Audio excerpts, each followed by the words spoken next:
It's a joy to come to you on this weekly encouragement day. I say this especially after having a difficult time experiencing some illness and being away from you and the privilege of sharing this weekly encouragement. I'm grateful to be with you today. And though I haven't been as present in sharing, the timeliness is pertinent because of so much happening around the world. We have a unique opportunity in painful times of experiencing this together, somewhat as we did through the pandemic. Together we experience the pain. Just like through the pandemic, we find ourselves on different sides of today's torturous display. I heard something in today's weekly encouragement message a few days ago that continues to reverberate in my heart, and I very much wanted to share this with you. From youth, we were conditioned to hear that God answers in one of three words: yes, no, and wait. However, as pointed out in this timely word, this is limited in light of God's vast vocabulary in all the different languages. We are asking questions again, aren't we? About the global state we find ourselves in, even in our small communities. Questions are okay today. I believe we find more of the one true God in asking questions. God isn't intimidated by our questions. I do want to share a bit of learning I've had opportunity to become aware of over the last couple of days. And I think you'll be a little surprised, as I was when I heard these words. Hamas has become a common term with connotations resulting from the recent conflict in Israel and the Gaza area. But did you know this term is in the Bible and stems from ancient roots? It was used to describe the violence of the days of Noah. The word actually means violence, a difficult definition for this group of people.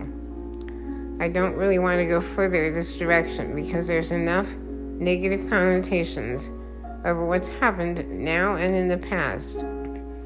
But I learned just last evening that the group making up the Palestine people were previously descended from the Old Testament group in the Bible known as the Philistines. Interesting, isn't this? I'm sharing this just for reference points to help me and you understand the concept. Those are some answers, but there are many questions in today's conflict. Possibly this helps see the depth of what we see as animosities in the current conflict. For today's weekly encouragement message, however, the focus is on how we might not have answers for the questions in our own personal struggles. Control. Warring groups want control of a certain area of real estate. Possibly we all want control in different places of life, and so did Jesus' disciples. Many times they ask the question of Jesus, when will you establish your kingdom? We're asking this today still, when will Christ return? But the answer gave me such a release and freedom. When Jesus' disciples asked the question, Jesus replied, "Not for you to know." For sure, God gives us signs, and we are experiencing signs now, I believe. But there's great freedom, release, relief, rescue in hearing Jesus say, "Not for you to know." I received this into my heart as saying, I am not responsible for this great burden. The timing isn't in our hands, but the signs are given for us. Always pursue Him. and not just his answers. He will reveal his answers we seek him, but in love, he holds the key.